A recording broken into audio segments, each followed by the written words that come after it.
Bulletin में खुशामदीद। Bulletin के आगाज में सबसे पहले आपको खबर देंगे जश्न आज़ादी। मुल्क भर में आज 79वां जश्न आज़ादी मिली जोश जज्बे के साथ मनाया जा रहा है।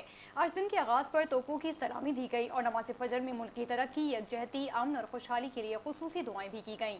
रात 12 बजते ही मुल्क भर में यौम आज़ादी का जश्न शुरू हो गया। मुल्क का हर शहर, हर गली मोहल्ला सब हिलाली परचम के रंगों में रंग गया। कराची, लाहौर, इस्लामाबाद, पेशावर, कोयटा और मुल्तान समेत मुल्क के कोने कोने में चिरागां और आतिशबाजी का मुजाहरा किया गया। यौम आज़ादी मनाने का शहरी सड़कों पर निकल आए। जगह जगह जश्न आज़ादी पर रैलियां भी निकाली गईं।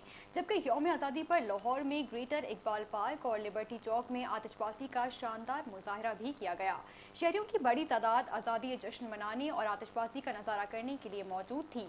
हैदराबाद में भी 12 बजते ही आज़ादी का जश्न मनाने के लिए जगह जगह आतिशबाजी का मुजाहरा किया गया। जबकि मुल्तान में भी जिला इंतजामिया की जानिब से घंटा घर चौक पर आतिशबाजी का शानदार मुजाहरा देखने में आया।